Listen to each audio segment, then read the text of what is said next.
over 160 miles to be here. Hasn't fed the entire way. It's been just running on body fat, so it's been losing weight as it gets up here. I'm just amazed that it has so much energy. This 35-pounder put up an arm-wrenching fight, but fish twice this size have been caught here. I wonder if the king salmon could indeed be behind some of the unexplained disappearances in this part of Alaska. There you go. There was a moment there where I was actually struggling to keep my balance on these boulders. The strength of that fish took me a little bit by surprise. It'd be very easy to end up in this fast water, and fast water doesn't need to be very deep to overpower you. You know, knee deep or so, it can knock you over. I can imagine a scenario where just that desire to go too much out into the current could spell trouble. The loss of a lone fisherman in this way is very believable. But in the recent case where the upturned boat was found, 2 people were fishing together. What about the second person? Well, you see incidences all the time where somebody goes to help a person who's already in trouble. They both end up in trouble. So, yeah, 2 people quite possibly. But something still doesn't add up. In this case, the victim's boat and life jackets were discovered. So why were their bodies never found? The water here is just too shallow for 2 people to completely disappear. Even a scavenging grizzly would have left some evidence behind. In this case, I don't think they were fishing upriver at all. Their boat was found where the river meets the sea. If this fatal accident didn't happen in freshwater, I must turn my attention to the coast. Did these fishermen encounter something large and powerful at the river mouth? I need to find out what predators patrol the shoreline. In this very remote stretch of coast, there are few people around to ask. But my investigation takes an unexpected turn when I track down Boone Hodgin, the manager of a small fishing lodge on one of the inlets. Hello. I'm looking into an incident of some people who went missing in this area and just wondered if you knew anything about any disappearances in this inlet. Actually we get quite a few disappearances each year, but it's something that only the locals hear about. We're so remote that it doesn't actually reach beyond this area. Now this year we've had about 5 already, and there's a lot of mystery to how these people disappear. Sometimes people will be on a trip, just like on a day like this, and they never come back. What he tells me appears to confirm my suspicions. Fishermen are vanishing even in calm water, and these deaths are not even making the newspapers. It appears the cases I've read about are just the tip of the iceberg. Boone recounts one story of a chilling disappearance. Donald Graham left Cordova to fish alone, and later that day his boat was spotted spinning in circles. The engine was running, but no one was at the wheel. It's another case where a fisherman just vanishes. Do you have large animals potentially dangerous that could be a factor if you're out on the water? Yeah, we've got sharks in the area just right down the beach from us. Sharks actually in the inlet here? Yes. You're saying that if I take a boat out here, you can pretty well guarantee that I'll see a shark? 100%, and they're really big.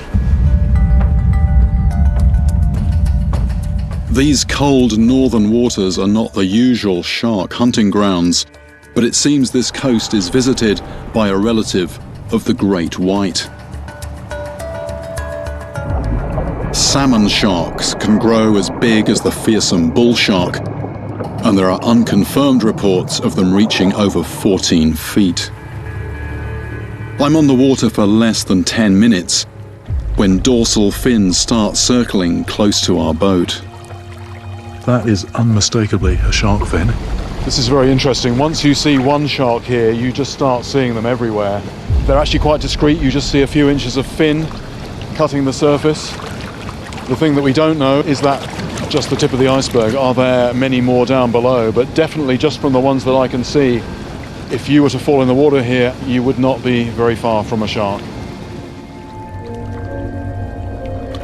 Very few people fish for these sharks, so unlike the highly prized king salmon, this is not a fish that people here will risk their lives trying to catch. Fishermen are not being pulled in trying to land one. But what if a person fell in or capsized in these waters? Would these large predators then attack? Sharks are normally cold-blooded, slow and sluggish in icy waters.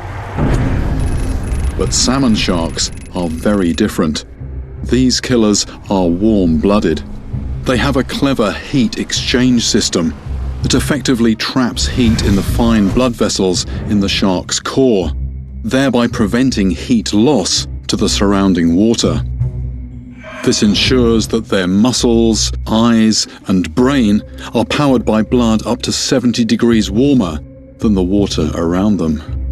So even in icy temperatures, these predators move fast and hit hard. They have the teeth and the power. But what I need to find out is whether they also have the disposition to attack. These sharks are not known man-eaters, but in these remote waters, few people choose to swim, though sharks rarely encounter humans. To find out if salmon sharks would attack people, I now realize that I'm going to have to put my rod aside and test their aggression the only way I know. It looks like there's no alternative to using myself as bait.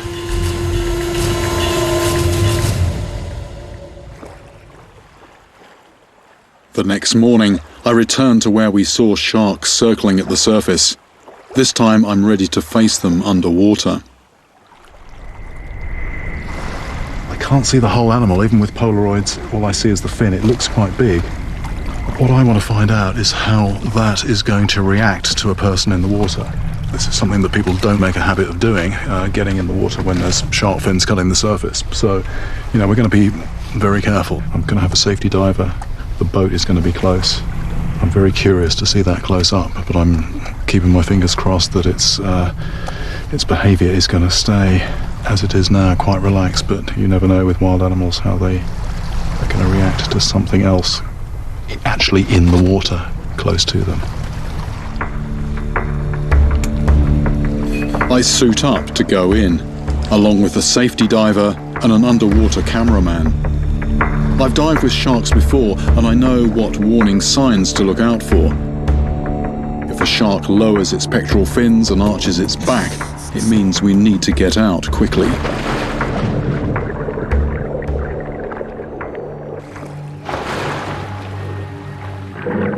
We have radio communication with the rescue team on board, and the boat will stay close by. Topside, Jeremy. I discover an unexpected danger to this investigation. Beyond a few feet, I can't really see anything. The water is very soupy. It's very cloudy, lots of bits. Your horizon is very, very short. No, you're not going to see anything here until it's pretty much on top of you. I could be eye to eye with a 10-foot shark before I know it.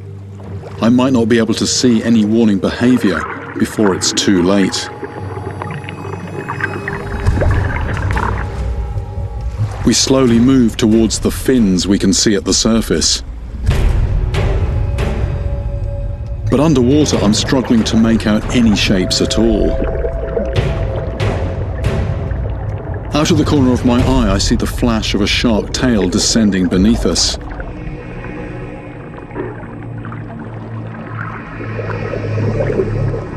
I decide we should follow it down, out of the surface haze, but into unexplored territory. Very few people ever venture deep into these cold, remote waters.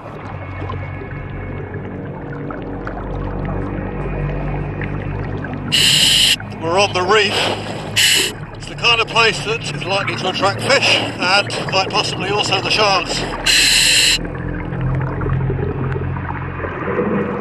There's certainly no shortage of life around the reef's rocky outcrops. Rockfish and anemones glow in my flashlight, as we inch our way forwards. This feels like prime shark hunting territory. We've arrived at a sudden plunge down into deep water. Who knows how deep it is down there? Who knows what's down there? The rocks seem to disappear into an abyss beneath me. The sharks could easily be patrolling these depths, but their dark coloration would give them great camouflage in the shadows. I would struggle to see them, but fear they can easily see me.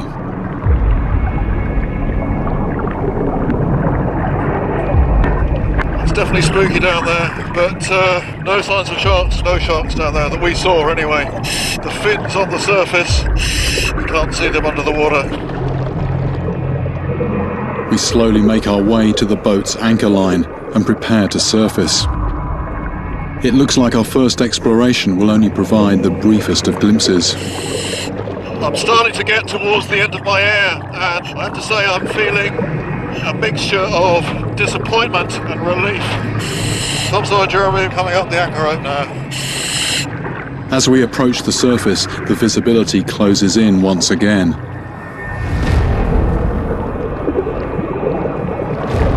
I think I see a movement circling in the gloom. Is it just my eyes playing tricks?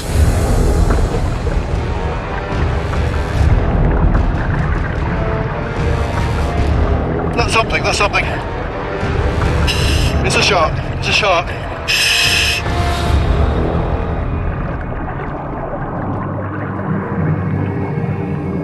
It vanishes as quickly as it appeared.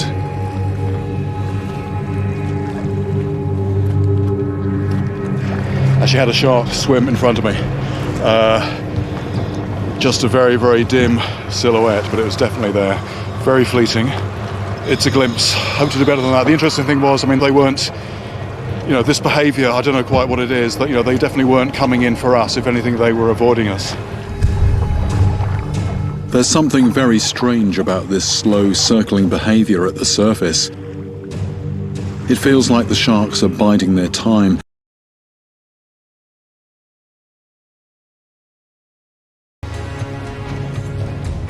I need to know more about how salmon sharks hunt. So I arranged to meet scientist Scott Anderson, who's studying the sharks of Prince William Sound. Yeah, nice boat. The ones that I've seen here have been up on the surface and circling. What's going on there exactly? They're up on the surface circling, and we don't really know. No one can really say for sure what it's about, but it seems like it's more likely related to some kind of resting behavior, in that when we see them, they're just going in a constant circle, and if you throw something at them, a bait or something that you would think they would be interested in, they actually turn away from it and go the other way. So they're actually actively not feeding. But Scott has seen these sharks when they are feeding, and then they are a very different beast. These salmon sharks are up here to feed on salmon, and they're very aggressive when they're feeding. They get it right on their nose, and they just will chase it right down. And, they go for other things that are in the water when they get excited. They see jellyfish, and they look at them, and we've had them bite our hydrophone or a camera. These large-eyed predators launch their attacks from below, catapulting themselves out of the water to seize their prey. It's the same mode of attack as their close relative, the great white.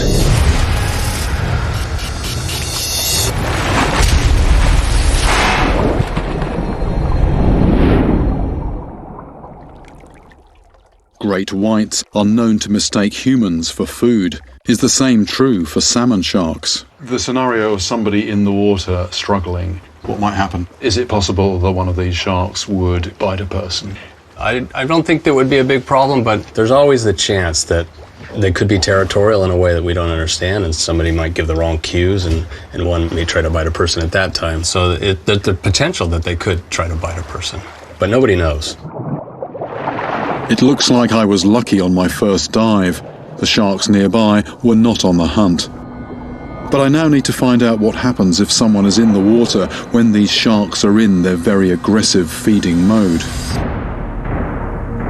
Scott has agreed to join me on my investigation, and we head towards a location surprisingly close to land, where he thinks we'll find hunting salmon sharks. To check we are in the right place and that there are active sharks here, a remotely operated camera will quickly give me a view underwater.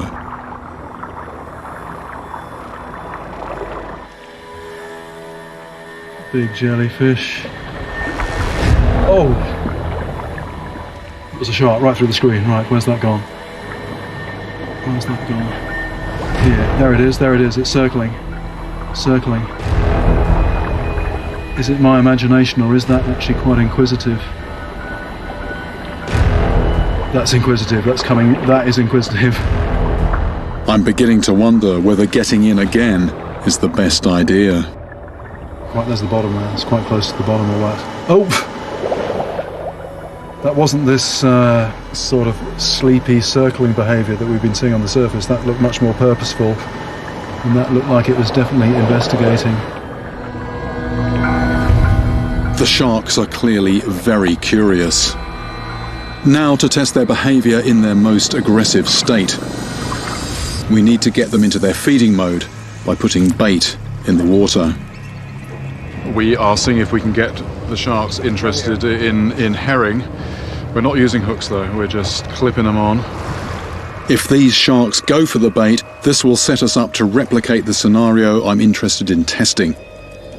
What happens if a fisherman falls overboard when a pack of sharks is hunting next to the boat?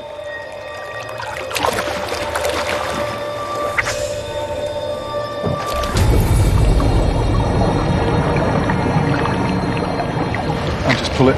Yeah, just sink let a it little sink bit. a little and then slowly wind it. Good, Here we yeah, go. he's coming for it. Yeah, there he is. Coming up.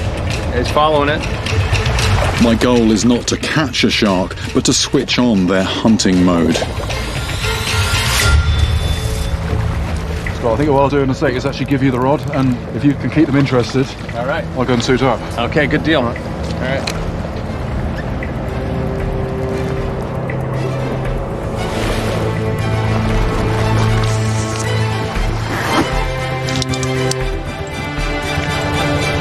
What we're going to do now is get in with them. It does sound potentially rather a crazy idea, but it's the only way we're going to gauge how they react to people when they're actually in that feeding mode. I'm going in without any protective equipment, just a dry suit and a snorkel. But I'm staying close to the boat in case they appear ready to attack. Scott says I should be okay. I have to hope he's right.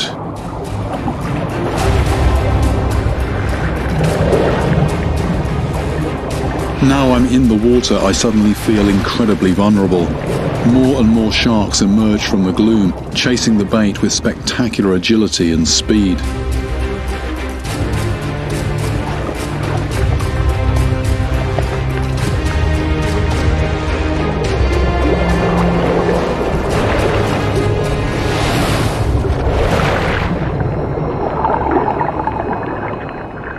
That shark took that herring right in front of my face, saw its mouth open, and then it just turned away. They're feeding, but not on me so far.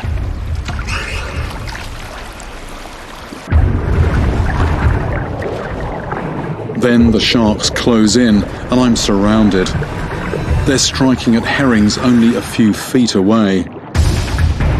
They appear to home in on anything small and silver, just like the fish they target. One shark carefully skirts around me to attack one of our shiny underwater cameras.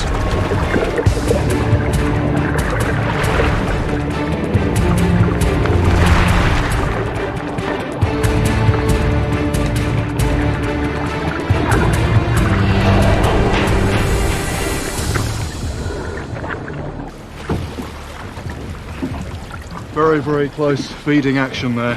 One took the herring right in front of my face. It was coming towards me, but I think it was totally focused on that herring. I was there as a sort of an obstacle. It was an unnerving experience, but what's important is that I emerged unscathed. These fish are definitely in feeding mode, no doubt about that, but they're not going for people. That is shark mythology. The reality about these ones is they're focused on fish.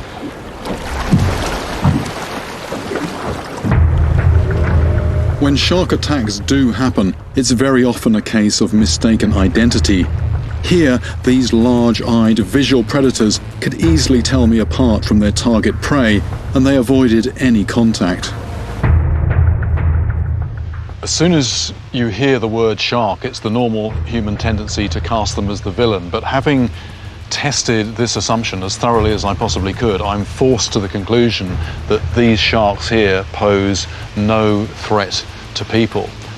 So where does that leave us? Maybe there's something else down there. My search for dangerous Alaskan fish has led me from the rivers to the nearby coastal waters. I wonder, if a shark isn't to blame, is there another fish big enough to drag or knock someone out of his boat? Back in town, I head to the docks. If there are other monstrous fish offshore, someone here is bound to have run into them. I ask around and find fisherman Chris Knowles, who has an almost unbelievable story. We were out for the day fishing, my buddy and I, in a small raft, and this 200-pound fish comes up to the surface, and my buddy Steve lunged at it with a harpoon, and I went to throw the hook into its lip, and a weight came and threw my arm down into the mouth of the fish. It just bit down and clamped my arm, and the 200 pounds immediately pulled me over to the side. I reached over the other side of the dinghy, and it starts lifting up like this, and all I can do is just to hold on and keep my head above water. And I'm like, Steve, help. And Steve pulls as hard as he can. The harpoon finally comes out. He falls back, and he's flailing in the boat. And I've got a halibut here that's just gnawing on my arm. So this is a halibut that's got hold of your arm, and it's about 200 pounds, you say? Well, it's the biggest fish we have in Alaska, next to salmon sharks. And a big halibut, pound for pound, they can do a lot of damage when they get on the boat. That tail gets slapping, they start curling up, they can break deck gear, break legs, break bones. When this was happening, what was the worst case scenario that was in your mind? What's the worst thing? Worst case scenario? I'm going down with this halibut. I had that image in my mind. The hook's in me and I'm going down. I was yelling and cussing like I never did before, and spent the next 3 days nursing injuries and cuts all in my hand. The hand was completely cut up, lots of blood. Chris explains that these giant fish are usually shot in the water or killed as soon as they are on deck. Handling a huge live one, as he discovered, is asking for trouble. Chris was fortunate to escape with his life, but he knows of another fisherman who wasn't so lucky. Joseph Cash hooked a halibut weighing more than 150 pounds. When he hauled it onto the deck, the thrashing beast struck him with such force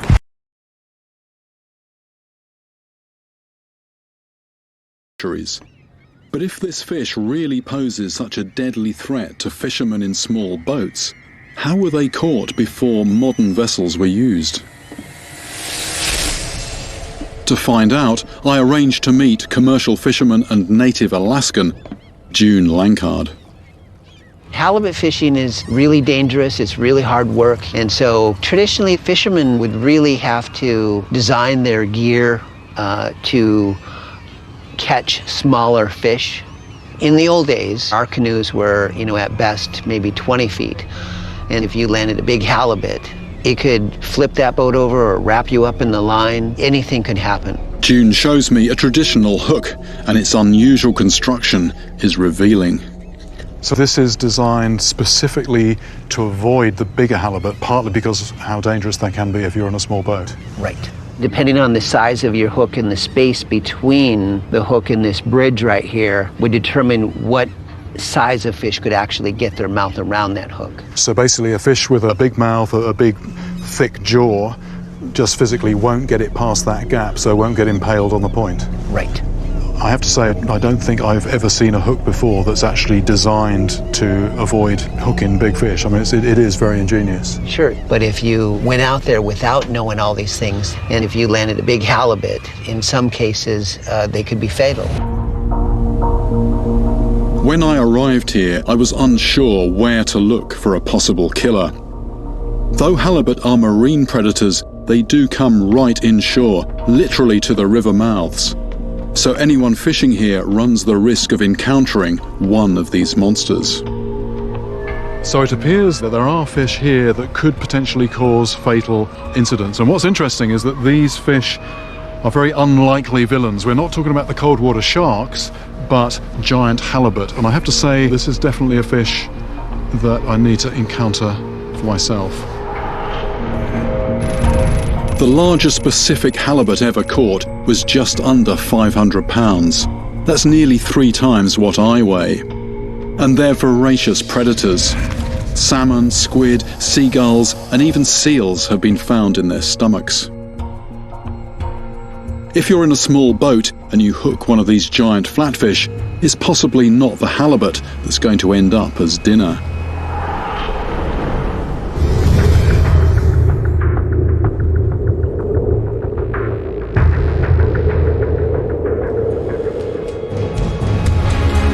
Now, with this new suspect on my radar, I want to find out for myself how strong this beast really is.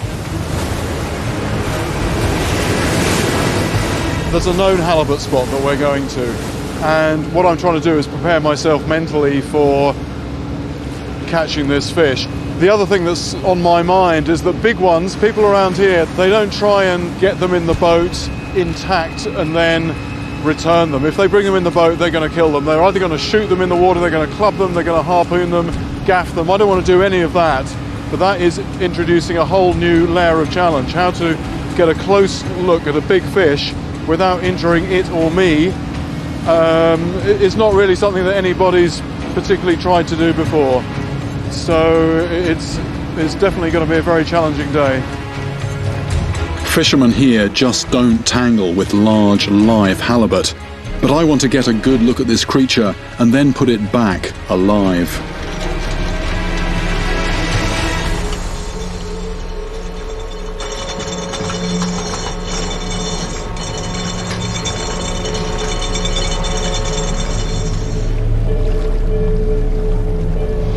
This region around here looks a little bit like Jurassic Park. Amazing fishing spot. Very hard to believe that that could be halibut here. This isn't very deep. I was going to say I can't wait to get a line in the water, but what I've heard about some of these fish, it's one of those moments where you're slightly hesitant about the process as well. I'm using a large plastic jig on 100-pound braided line and dropping it onto the seabed just 30 feet below. The sea floor is the halibut's domain, and I'm hoping to tempt a monster onto my line. Yes, it's sort of... It doesn't take long. Yeah. Shall I bring that in? That's something already. There it is. Ah! Running at the surface. I'm going to let it just go, tire itself out.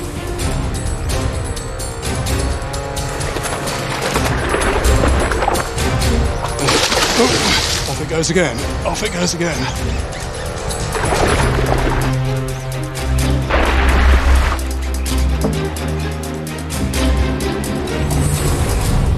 And that's fat. Oh.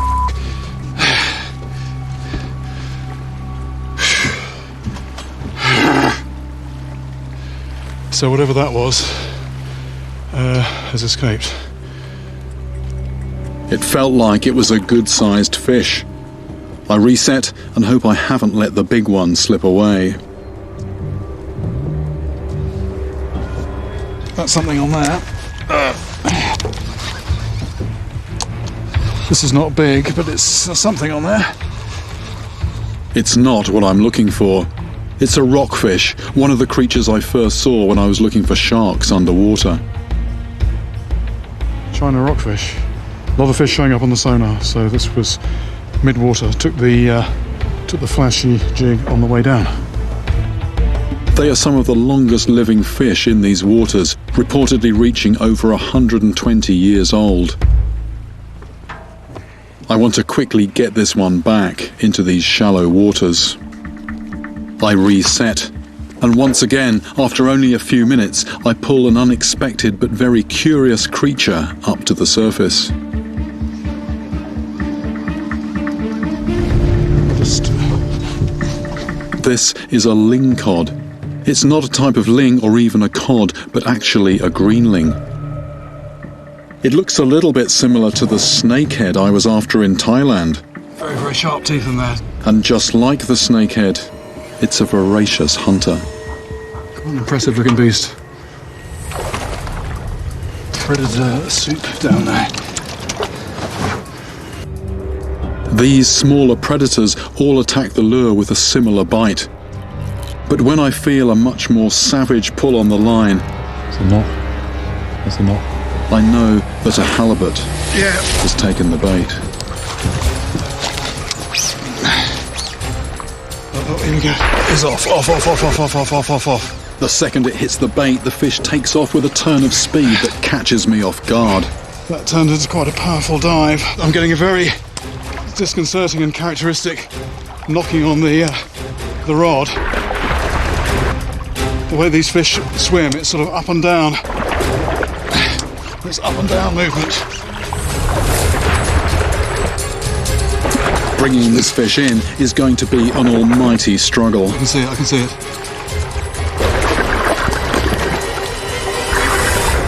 It's quite a good size. We're going to go for the net. Yeah, we all ready? I want to get this fish on board without injuring it or us. Now? That end. No. Hey, can you get in and just gather the left-hand side up? Someone take the rod, please. All right. And down we go.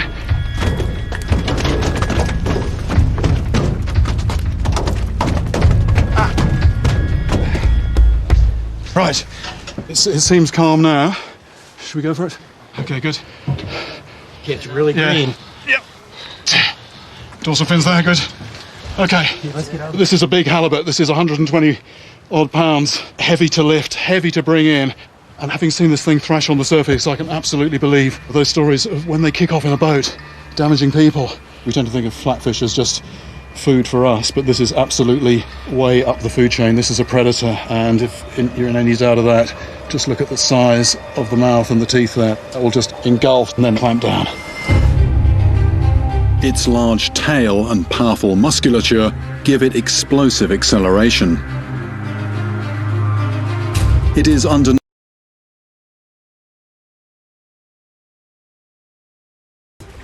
What a freshwater monster this thing is. I've discovered that behind even the most outlandish tale, there is often a real creature. Now from a watery wilderness come stories of a frightening and almost unbelievable beast. You could see the coils of a giant serpent. It had the intention to eat him. But what is this sinister animal, and is it really attacking people? It's time to find the truth about Canada's mysterious lake monster.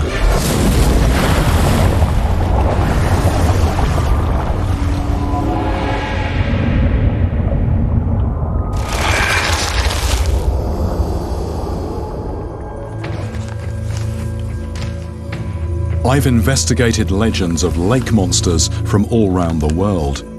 Typically, the stories are tied to a single body of water, such as Loch Ness. But I've recently come across an intriguing exception. Across a huge expanse of Canada, there are reports of strange, snake-like beasts, sometimes as long as a bus. Allegedly, these creatures have attacked and even killed people. Most sightings are little more than a fleeting glimpse, but one thing that keeps cropping up is the sinuous, elongated shape of this mysterious animal. And some claim to have seen the beast lift its head right up out of the water. I know that snakes can grow to a monstrous size. It's huge, it is absolutely huge. Big enough to swallow a man. In the Amazon, I've met people who say they've seen a cobra grande, a snake even bigger than an anaconda. This sounds more than just a big anaconda. This was a huge animal. I mean, immense size, great big head, and this thing was black, red, and yellow. However, to get seriously big, reptiles require a warm climate. I find it hard to believe that a snake the size of an anaconda could survive in Canada's subarctic waters. But if it's not a snake, then what on earth is this lurking menace? Many of the stories are coming from the Canadian province of Ontario. But I'm heading first to neighbouring Minnesota to check out a possible lead at the Minneapolis Science Museum.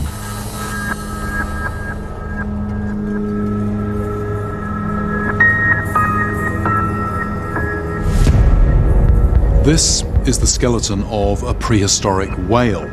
There are people who believe that at least some of Canada's lake monster sightings are some kind of primitive whale that entered after the last ice age when raised sea levels temporarily connected many of the lakes to the ocean.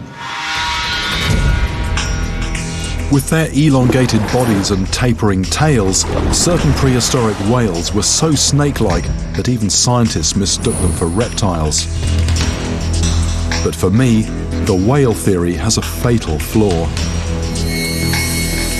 Some of the lakes where monsters have been sighted have never been connected to the ocean. How could a whale have found its way to these lakes? In the case of the sightings I've been hearing about, it's got to be something else. My investigation begins in a place where there have been multiple sightings.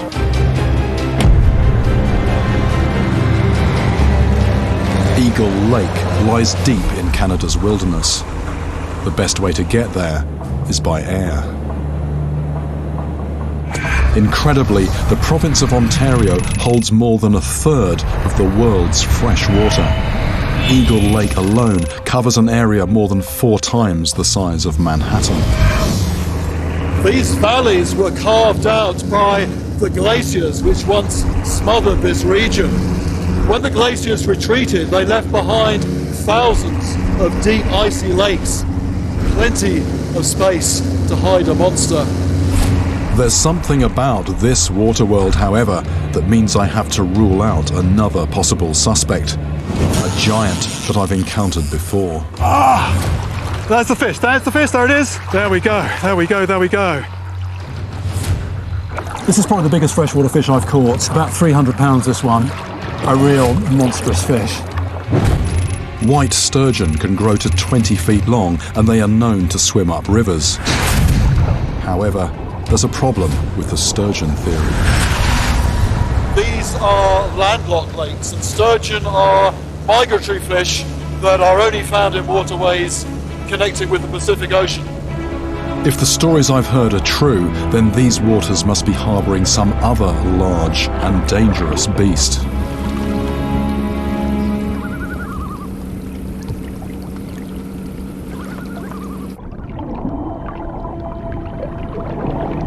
This place really does have quite a mysterious feel to it.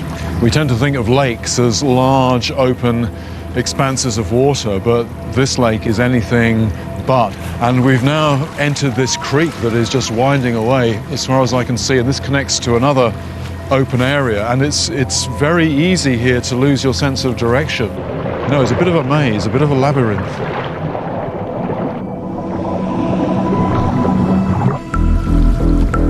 It's not the water, but the rocks that offer up my first faded bit of evidence.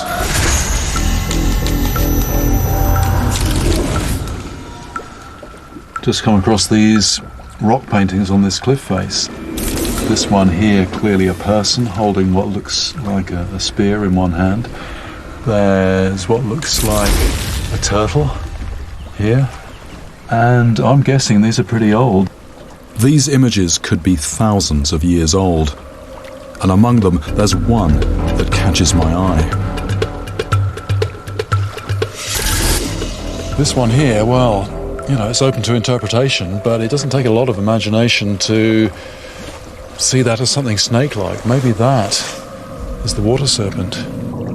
It may just be coincidence, but I'm eager to track down the descendants of whoever drew this symbol. Perhaps they'll be able to add some crucial details. Eagle Lake is the ancestral home of the Migizi-Saugagan people, an ancient tribe of indigenous Canadians. They still live here in a small settlement on the northeastern shore.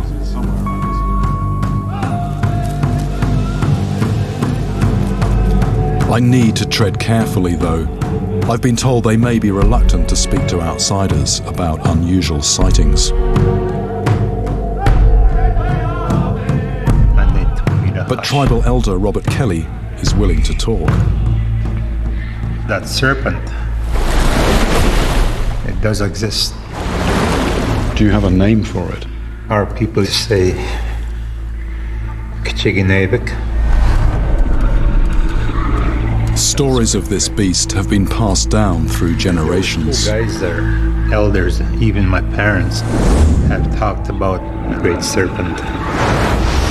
People talk about something surfacing from the water and then go back down slowly.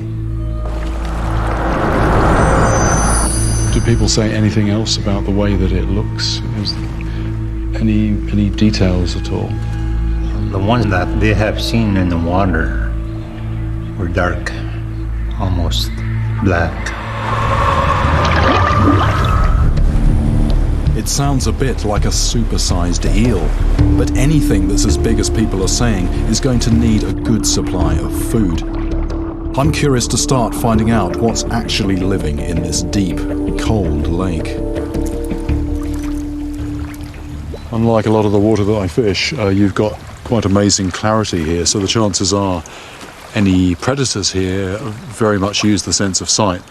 And even down at 40, 50, 60 feet, that's going to give off quite a flash. Fish are going to see it. There might also be a little bit of a throb as well when that moves, but that's basically going to mimic a small prey fish. Canada is new territory for me. I'm not entirely sure what to expect. What I'm doing, I'm not actually casting this lure off the boat, I'm just lowering it down into the water. It's just giving short pulls, which will